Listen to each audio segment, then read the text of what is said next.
Well, Dan, let's talk about the nonprofits that you support, or a nonprofit that you support. Let's give it a little time to them. Yeah, no, that's excellent. First and foremost, I'm a huge supporter of St. Jude. I think they do tremendous work, and it's been something I've been passionate about for a long time. Locally here, I think the Mid-Ohio Food Bank is doing a terrific job reaching the communities, working with local partners and just supporting those who are less fortunate, can't afford the food that they need in the hard times that just happen with people. Right. And then, I'm a huge fan of Pelotonia. Personally, I'm never going to ride a bike, but I have friends who do, and I support them. So those are, I'd say, the top three. And then, at Minds On, where I work, we always, each season, holiday season, adopt a family or find a way to help someone locally, do a clothing drive, do a book fair, and raise money to allow schools who are less fortunate to have various books and things that they need to be well educated as they go up through the process and learn how to read. So very, very involved on the charity side, but you won't catch me in a Pelotonia suit or riding on a bike anytime soon. Even though they look really good, I would not look good in one either. Exactly. You got it. Let's talk a little bit about your background, your history that's brought you up to this point. Yeah. So how far do you want to go back? As far as you want to. I think as relevant as it can be toward the podcast. Let's put it that way. You bet. Yeah. So I've been a professional marketer now for more than 20 years. As in those 20 years, things have changed. The internet has become available. Media has become more accessible. And in those 20 years, I've been focused primarily on technology and manufacturing marketing. It's B2B focused, and I fell in love with it. But when I was in school, I learned B2C, advertising, marketing, radio and television, newspaper. That doesn't resonate as well with the market today. They want all sorts of media, not just that. And one of the reasons I started this podcast was because I work with hundreds of clients, and in those hundreds of clients, multiple people within those clients. And I hear the same challenges and struggles that they have around how do we do this? What can we do? How can we generate more leads, build more brand awareness, create demand? And so over the years, I've pulled together tactics, resources, and tools that I can offer and recommend. And one that I wasn't comfortable with was podcasting. Mm-hmm. And the clients had interest in it. I was very interested in learning something new. And so that's how I got into this. It was just the market was encouraging it. I was a listener to multiple podcasts, and it influenced me because I enjoy having conversations, asking questions, talking to people, and learning. Yeah, podcast definitely lends toward either a B2C or a B2B. You're hearing some really good success stories on both realms because of just the interpersonal opportunities you have, the targetability that the podcast has as well, too, that you pretty much know what that podcast is about by the description and whether you want to subscribe or not. Right. And you can target it on the other end as well, too, with the marketing that you do through social. I'm assuming there's probably quite a little bit of LinkedIn involved on your end with that versus a Facebook, maybe some Twitter, that sort of thing. We'll go into that a little bit, but it does lend toward the better marketing pieces to it too. You bet. And I think the channel that you talked about, whatever channel it is, I will share and distribute to those channels where my contacts are. Mm-hmm. And I have a lot, and you talked about relationship, right? This whole interpersonal type of focus of this. I'm a relationship salesperson and marketer. So I have friends that are on Facebook that are also clients, right? So it's great because you never know. They might be out there sharing a picture from vacation and they see the next episode launch and they listen to it while they're on vacation. But LinkedIn is definitely, if I'm going after relationship building with someone who doesn't know me, it's a great tool. Right. So we were talking off mic a little bit about, how the podcast began working with your partners to get it rolling and stuff. Let's talk about that. I think it's an interesting story, but, from first discussion to, that first episode being published, how long did that take? Who was involved? How did you make it happen? Yeah, that's a good question. Well, had my annual review. And in the annual review process, the two founders of Minds On, Randy James and Tom Augustine, asked me, where do you want to take your career? What do you want to do? What makes you uncomfortable? What do you want to learn? So as they started asking me those questions, I thought, well, I'd love to do a show of some kind, a video show, podcast, something that I can continue to learn while at the same time potentially help others and guide others and teach others through the process. So they encouraged me to think about what I would want to do.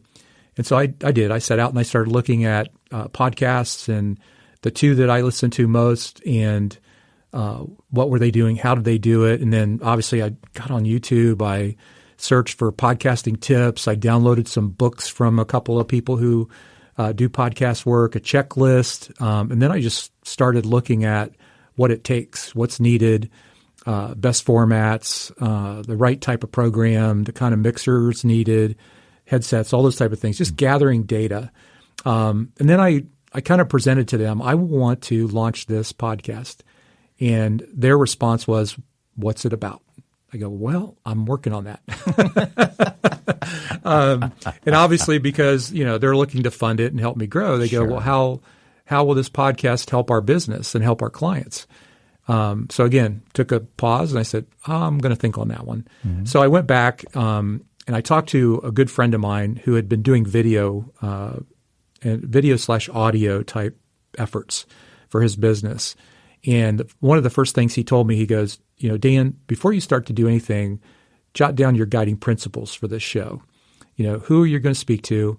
What do you want to share with them? What will they want to share with you?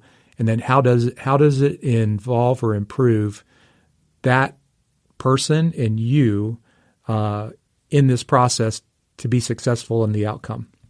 So I thought about that and started thinking about all the people that I admire, look up to, and would want to be a part of this that potentially could be a mentor to me.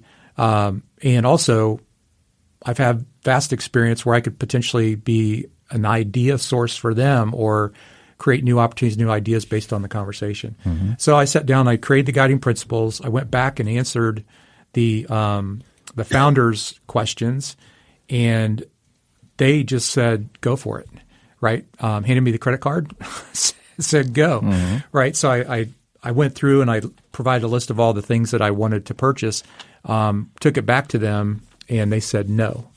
Yeah. First you lay the challenge, what you want me to do with my career, and then now you're telling me you're taking away my sandbox. Yeah, well, and they said no for a reason. They said you're not buying the right equipment. We want you to buy great equipment. Okay. And so Tom got really excited. He goes, "Look, I found these Technics headsets. This is what Lewis Howes uses. Hey, this is the mixer set." Funny. Yeah. So you caught them on fire, didn't you? Exactly. So Focusrite, I think, is the one mixer that we're using. Yeah. And so I was, I went out and said, I read this, and for $99 I can get this little snowball mic and, have it attached right to my USB computer and I could just run it and all that kind of stuff. So it sounded good. But then they just went crazy. It's like, hey, we need to build a studio. We need to light it the right way so you can take photos and all. And I said, well, guys, I'm just learning. So let's start small. I appreciate the additional energy, if nothing else. Exactly. Yeah. They love the energy. They love the idea. That's great. And so it ended up being very well-funded, good equipment for where we are right now. And I told them, just say, let me take my time because I want to get really, really good at this, and it's going to take a while. Oh yeah, exactly. Yeah. And it sounds as though they're going to back that strategy and be patient. They are well too. They are. Because that is the big thing is the factors of the return on influence, ROI, and then that's why you have to say that with podcasting, it's not on investment, it's on influence. Right. And leaning toward that. So what is your topic strategy, maybe even your guest strategy for this? Beyond, yes, you mentioned something about potential mentors or giving them ideas. How are you putting that to paper though? How are you figuring out who they are? Yeah. So one of the things that I say I'm fairly good at it is networking. So I've strategically gone out on LinkedIn over the last probably 15, 16 years. Yeah. So over the last 15 or 16 years, I've gone out on LinkedIn. I've connected with people who are innovators, leaders in the field, speakers, authors. So I have this vast collection of people that I admire, pay attention to, listen to, and read and follow. So that my strategy initially was I want to go out and learn more about a book that I read about. Mm-hmm. So I did introduce myself. And so the first person I reached out to was a gentleman named Dennis Brower. And I said, I'm going to do this podcast. I think your book, it's called Return on Leadership, is amazing. And I want to ask you a lot of questions about it because the stories in the book are telling, but there's probably a backstory. He goes, I would love to do that. So he was the first. He jumped on board, had a great conversation, and I walked away smarter than I did going in, and I made a new friend and a new mentor. I reached out to a local author, same process. I read the book, I dog-eared it, I highlighted it, pulled questions that I wanted to talk to her about, invited her to the show, and she came on, and the conversation grew into collaboration, which grew into friendship, and now she's going to be on multiple episodes going forward. So her name's Amy Franco, and the book's The Modern Seller. So it's a great episode. Just listened to it a couple of days ago. Oh, I enjoyed it. Yeah, she's good. She's good. And then I think the key thing for me going forward is I mentioned working with hundreds of clients. Those clients are brilliant. When you get them in a room and start talking about strategy, their career path, how they got to where they were, where their successes lie, who mentored them and involved them. It's just like you and I talking, right? They just opened up. It was natural. And I said, you know what? We should do a podcast. I had breakfast this morning with Jill Leffler. She's a global marketing executive at Axway, and we were having breakfast, and we were just talking about marketing, sales, lead gen.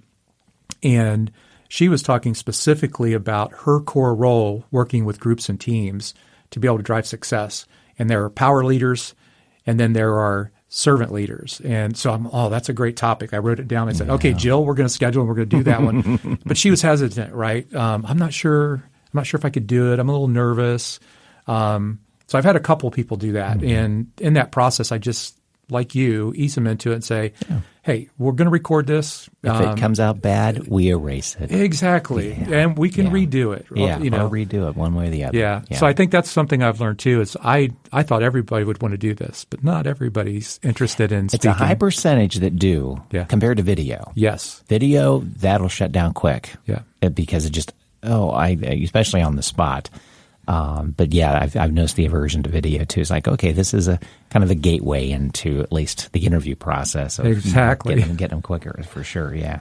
So, your strategy of the guests that you want to talk to, the target listener for the podcast then. Yeah. Who do you want it to be with that in mind? Yeah. So the guiding principles I set up were the audience I want to speak to are managers, directors, VPs, and senior leadership of technology and manufacturing companies, and also focus on business to business rather than business to consumer. There are so many businesses that sell into those individuals and tools that are needed to be able to run an effective marketing team for any organization. So, and there's a lot of confusion in the market about, what's the best marketing automation tool to use, and AI, how's it impacting how we do business and how we generate leads and things like that. So it's that focus on taking a look at the MarTech stack, the CRM stack, the technology foundation, and talk to people about that and make it clearer for the audience that is going to listen. And then the second part of that is working with the owners of the businesses that we do work for and their people, and help them understand what's needed to have a full integrated marketing strategy and campaign for their business. And all of these senior leaders in marketing have ideas. And so as I'm doing these episodes, I'm asking them to share one idea that someone could walk away with to improve their skill set, their discipline, or their technology to be successful. Mm-hmm. So you're allowing the podcast to showcase your expertise, spoonful by spoonful. Exactly. Okay. Yeah. Sounds good. And, the other thing too is as I find people that are incredibly skilled at what they do, but they can't fit it in 20 to 30 minutes, I just recommend, why don't we do a series? 3-part series, 4-part series, 12-part series. And I can bring you on occasionally and you can be a featured guest on the podcast. And I have a couple that want to do that. And I think that's a good way to get listeners familiar with some of the people that I've grown to know and learn from. We'll get back to the interview right after this. With over 600,000 podcasts available, your podcast needs to stand out immediately. By working with Circle270Media Podcast Consultants, you get the 1-year advantage. Your first episode will sound like you've been podcasting for a year. The podcast consultants at Circle270 Media have over 35 years' experience in digital and traditional marketing, content creation, audio production, recording, and broadcasting.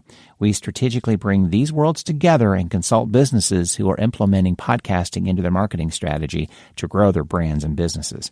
Own your story. Engage and interact with your customers and clients. Grow your brand and business with your own podcast. For more information about Circle270 Media Podcast Consultants and how we can help your business begin or better implement your current podcast into your marketing strategy, contact me at podcasts@circle270media.com. Let's discuss your recording schedule, your strategy, your process. How do you get this done? Right. So I work a lot. I'm in the office early and out late, and I'm at the mercy of really the audience, right? So what I do is I put a Calendly out to them and let them pick in my open time, and that fills in the calendar at that point. And then the thing I learned from another person was guests have questions. If you invite them, they'll say, well, what's it about? What will we talk about? How does it work? What do you need? So I put together a guest preparation page on our website, and it's hidden. You can't find it unless I send it to you. But it outlines the expectations for the guest and then the steps to take and then the format of the show. Because what I was doing initially was I was explaining it over and over and over again on the phone. This way I can just say, I'll send it to you. If you have any questions, we can talk about before the show. And it talks really about pre-prep and those type of things. I sent it off to a gentleman who works at a marketing automation tool. It's called Active Demand. He's a CEO, and I want him to speak on demand generation. His marketing person emailed me back and said, I love that idea because we do podcasts as well. I'm going to steal it. And I go, that's fine. That's fine. That's another reason I'm doing this. Did I put my logo on that? Darn. Yeah, did I put my logo on that? I'll license it. I'll license it to you, But that setup really helps the guest come on board. And then, like I mentioned, the pre-call is very helpful because you get a feel for their personality, their style, what they're comfortable with, not comfortable with, and get a chance to understand them better, which establishes a long-term relationship long-term. That's one advantage I have with the focus I have with my podcast is I know that I'm talking to podcasters already. Yeah. So more likely they want to talk, they know how to do it, or they're at the beginning stages and just need another episode to practice a little bit, which is fine. I don't care. Do it on my podcast because we're going to talk about how you're growing anyway. So, but yeah, I think it's respectful of your guest time too as well. So they kind of know, okay, I'm only going to I typically target 30 minutes. It'll take an hour to get it done though by the time we warm up and talk a little bit. But I think it's that the reception of that type of roadmap is always welcome because they kind of want to know where they're going with it. Yeah, and I think you also, you have to be courteous of their time as well because they're business people too. Yeah. So I try to, like you said, I try to schedule an hour and 15 minutes. And in some cases, they're so comfortable with it, we can knock out 2 episodes. That's great. Right? And so I just tell them that up front. Here's 2 topics. Pick the one you want to do first. We can do the other one later. And once they're done, it's like, I want to do it again. That was so fun. So I think that's key. So paying attention to when they're available to schedule it and fit it into my schedule. And then be courteous of their time when you're doing the actual recording. And I think the other thing that's important as you're working with these individuals is when you do the podcast, let them know that it will air at some time in the future so they don't think it's going to be live tomorrow. right? Because I think their expectation is, hey, you're going to do this and I can listen to it tomorrow. Right. And you and I know that's not how this works. Right, exactly. So setting those expectations really makes for a stronger, better relationship and potentially an opportunity for them to come back in and be a guest. And the feedback you're getting back that it was fun. You're hearing that comment. That's meaning that you're doing it right. Yes. They're having a great time. That's good. You know? And I don't think a lot of interviewers can pull that off. They want to do the interviewing because they want to network. I mean, that's what an interview show is. Right. They're networking. If it were branding, they would just do it on their own. Yeah. And interviewing is hard. Yes. It's really hard because you do have to do some homework. You just can't slap a bunch of questions down. It's a templated questionnaire, and you've never listened or read about the business, and all of a sudden you're throwing out questions that make no sense at all. Or I've caught a couple of interviewers that, and this has been mostly with radio, I haven't caught any with podcasts, I think just due to scheduling, but they'll talk to an author, and they've never read the book. That's bad. They haven't. Yeah. Just by the little nuances they say around it, and just like, wow, take the time to at least to read a couple of chapters. Right. So you can at least reference a page number and such, but somebody's got to, or at least hire somebody to read it for you and give you the synopsis, I guess, if you're that busy. But I think that's where podcasting come into that. If we're dealing with a weekly podcast, we've got enough time to read a book, read an article, read a few blogs, listen to their podcast, whatever it might be. So, yeah. And again, it kind of goes back to that courtesy, right? Yeah. If you're going to invite them on a show, know enough about them and their book, or them and their podcast, or them and their business, to have an intelligent conversation and dig deeper, because that only helps the listener. Because you read it, you're probably asking questions that they would ask when they read it, and it helps them, gain a better understanding of the author and their topic. Right, exactly. Yeah. So what kind of marketing are you doing around it, podcast right now? Well, like I said, I work all the time, and I do the podcast. So what I've been doing is initially, prior to launch, I let people know I was going to launch and what it was about and what the guiding principles were. And then I launched that expectations page, and I sent it out to key people. It didn't go out broad. It was just to the people that I wanted to kind of initially work with. On a Saturday, I went into the office and I did a Facebook Live and said, I'm working on the podcast today, and I'm doing a couple of different things. I'm painting the wall at the office, and I'm watching paint dry, and I'm having a conversation with you, and really just had a general commentary around what I was trying to put into the market to see if people were interested. So that was live, and I got all kinds of people joining saying, hey, Dan, that's great. Thank you. And I was thumbs upping and, hey, great to see you, listening in today. So that was really powerful. And I'm going to plan on doing more of those. And I want to, for each episode I launch, I don't have to do that immediately. I can launch it and then say, hey, I launched this on April 15th, and I think you're really going to enjoy it, this conversation. Check out the podcast here, and there's more to come. So I want to do that Facebook Live component. On the LinkedIn side, I almost did the same thing. I changed the title on my LinkedIn. So it said, Dan Harris, author, podcaster, digital marketer. And I put a job underneath of that as within Minds On, one of my jobs is podcast host. And then I wrote up a bunch of things. I have like 6,000 connections on LinkedIn, and I got just tons and tons of great job, fantastic, can't wait to hear it, those type of things. So when I did that, I also strategically wrote up a little message that said, this is what it's about. This is who I'm looking for. If you'd be interested in being a host, basically email me and say, interested in being a podcast host or guest. And every time they'd say thumbs up, like it, I'd say click, copy, paste, send it right back to them individually. I put their name in it, personalized it. And out of that, I ended up getting 3 guests that want to be on the show. Right.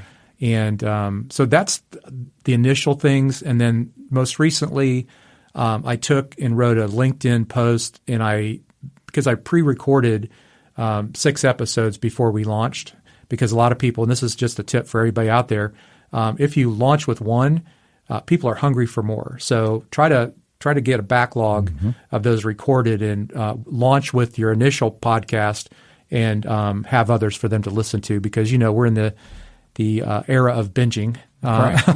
Sure. And exactly. I've had people just say thank you for having additional episodes as a part of this effort. And I'm on a weekly, which is important because of the time consumption.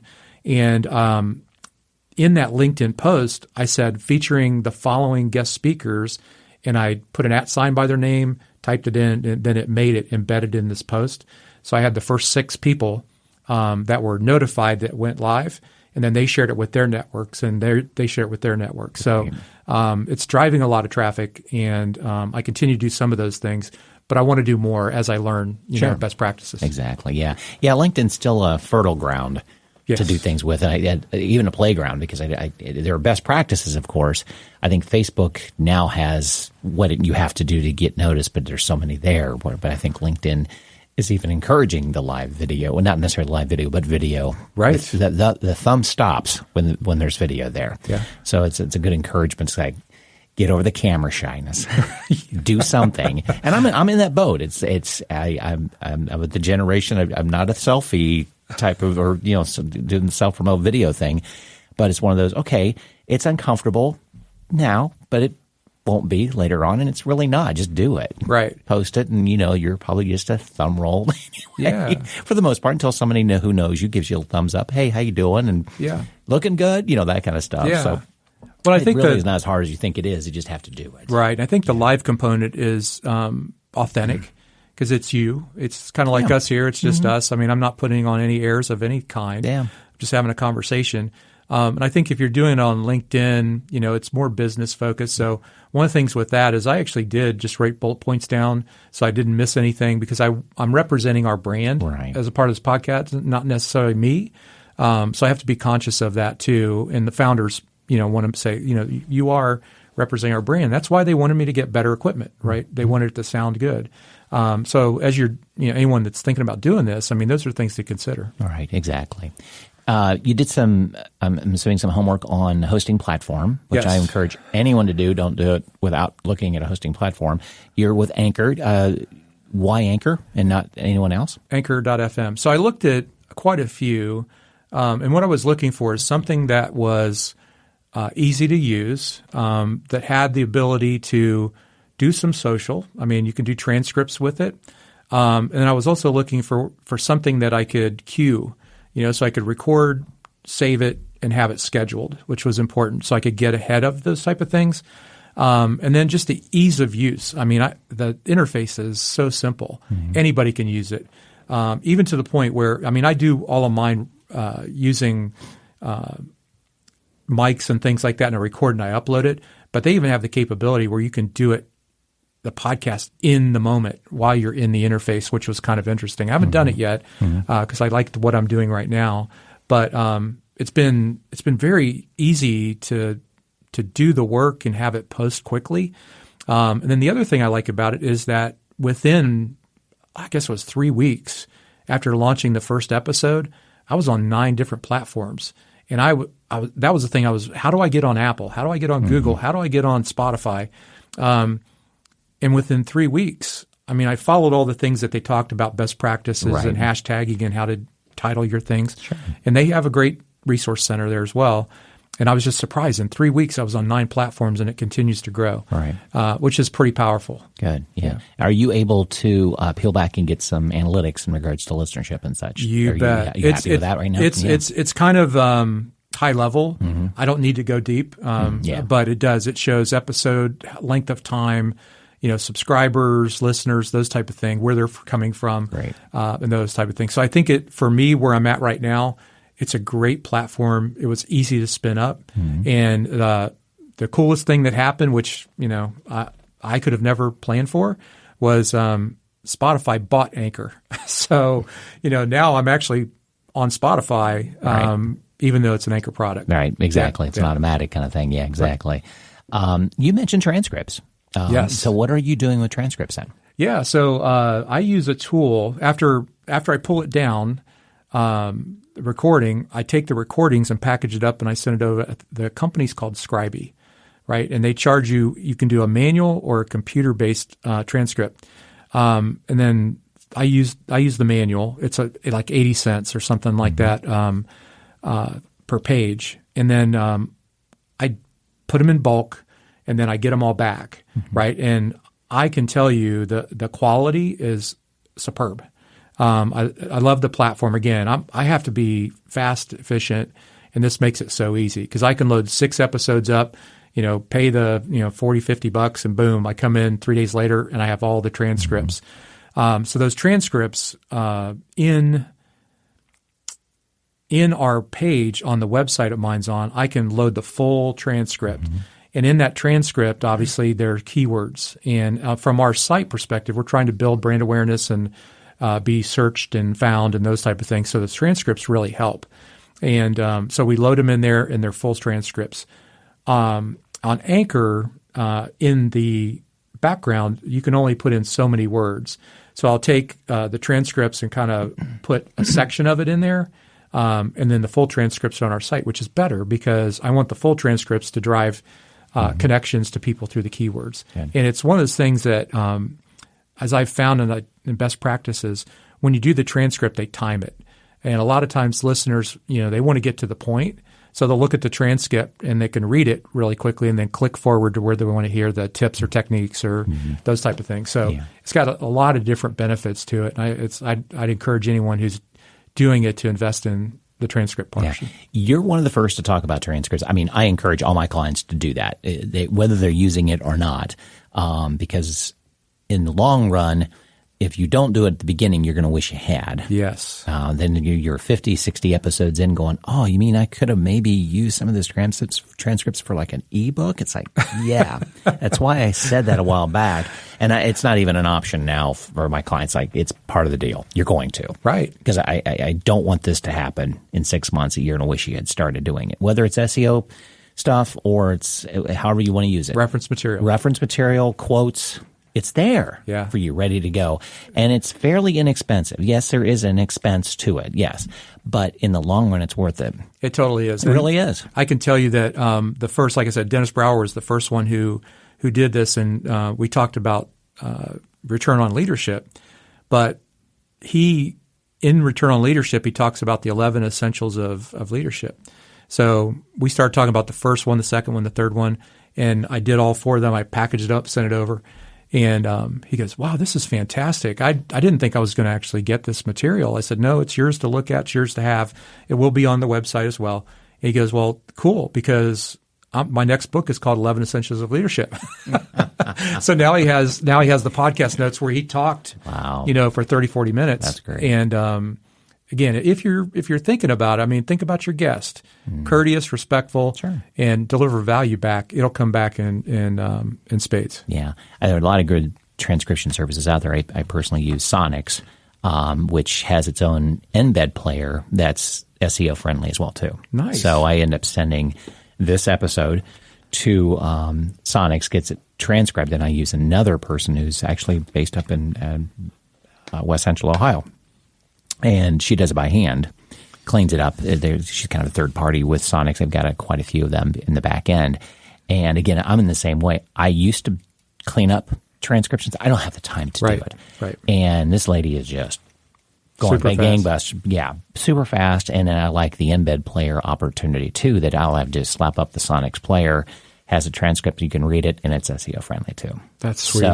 So yeah, there are a lot of great opportunities with different transcription services. They're really upping their game in regards to helping out. I am going to try that one next. That's good.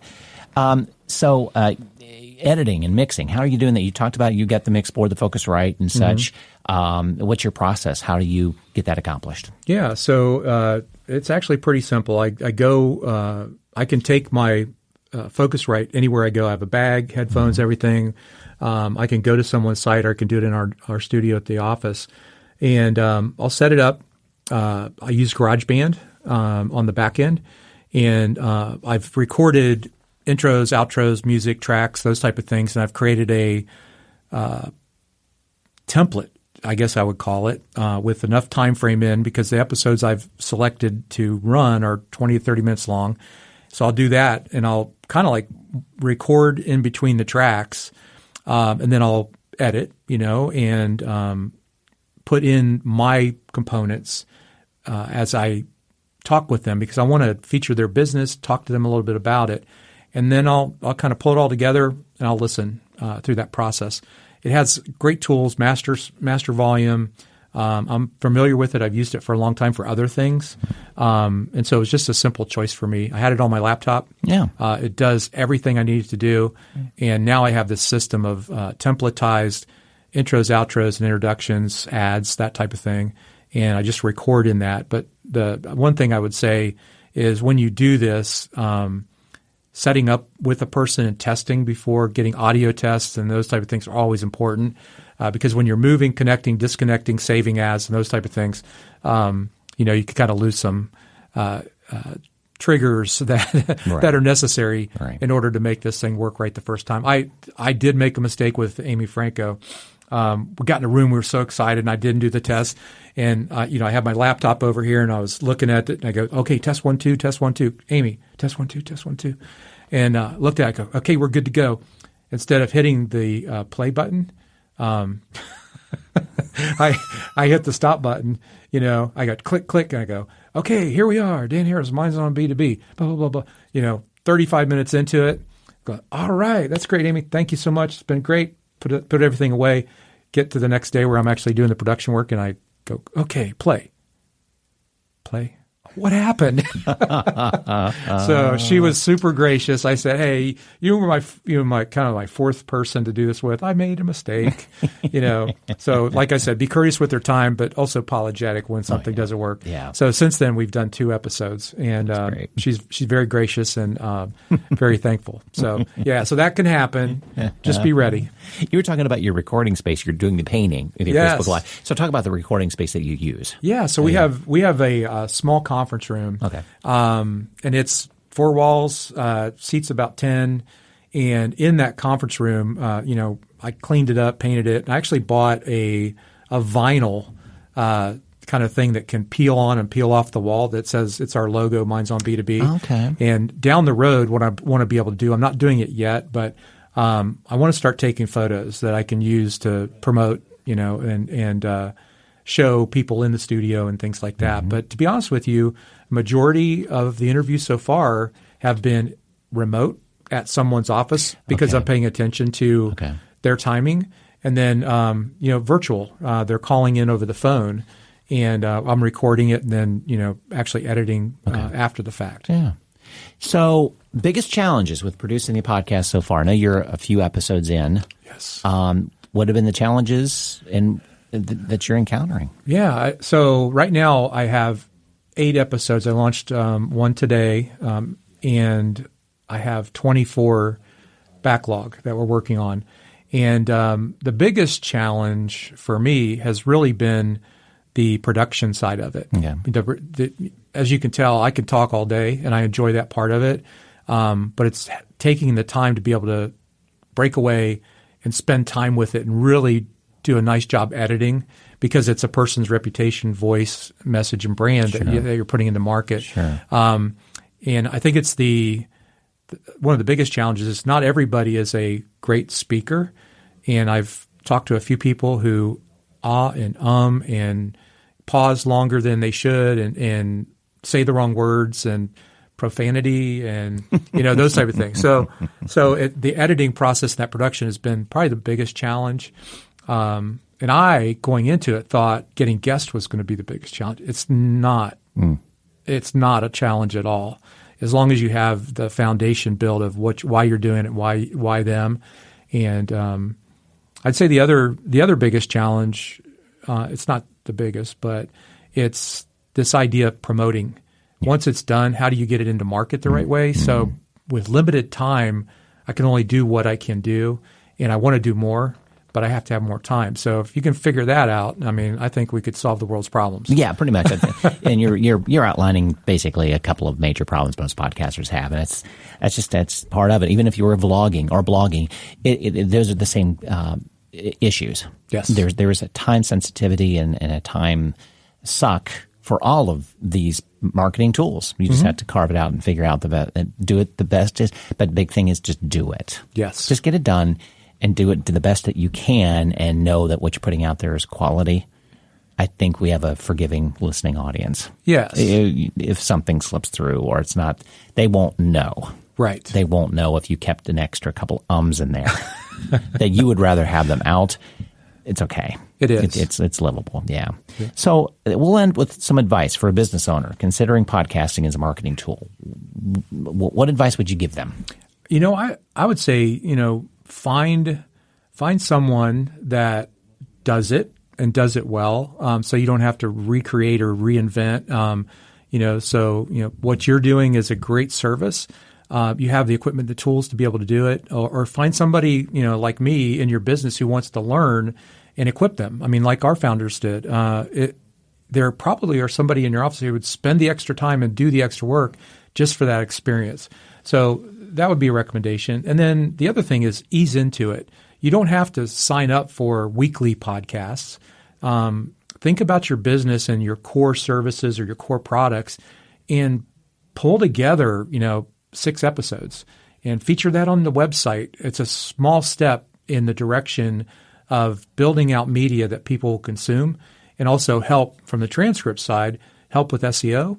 And it also will equip your sales team to be able to send a link to listen, right? So those are the top things I'm thinking about as I work with my clients. How can I get them into this realm and do it in a way that's less disruptive to them, but also enjoyable? And that's what I've found as I talk to people and they're involved in this, they really do enjoy it. And once they get into it, I think they're going to love it, right? But like you and like me, I think we all jump into this and learn as much as we can. The best way to learn is to talk to people who do it, right? And find out the best way to do it and do it efficiently, effective. And obviously there's a cost to having someone else help you do it, but it's well worth the time. Right, exactly, yeah. So let's go over some places where our listeners can find you, the business and the podcast. Sure. So I launched Minds On B2B. You can find it on the mindson.com website, and there's a podcast button at the top, so click there. But you can also find it on iTunes, Spotify, Anchor, and any number of other platforms right now. And if anyone wants to talk to me, find me, listen, have a conversation, set up a meeting, go to LinkedIn. I'm there. I'm there every day, probably 10 hours a day. And you can find me at Danny D. Harris. So on LinkedIn, it's Danny D. Harris. Excellent. Thank you for being a guest. I appreciate it. It's great insight and great conversation about your podcast. Well, I appreciate you having me and really enjoyed it. Now I know what it's like to be a guest on a podcast. And I love it. So thank you. Thank you so much. Thanks. Right. Podcasting allows you to tell a story, your story. Your business's story is what separates you from your competition. It shapes your past, present, and future. Adding podcasting to your marketing mix allows you to tell your story with more power than in text alone. Your company can also use podcasts to grow your network. Many podcast shows and episodes revolve around having guests in an interview or conversation. This format allows your company to develop influential relationships with thought leaders in the industry and keeps the podcast interesting. The best part, podcasts fit perfectly into our tight attention economy. We live in an age of information overload, where attention has become the most valuable business currency. Podcasting allows people to multitask as they consume the content, making podcasting easy to incorporate into their daily habits. For more information about Circle270Media Podcast Consultants and how we can help your business begin or better implement your current podcast into your marketing strategy, contact me at podcasts@circle270media.com.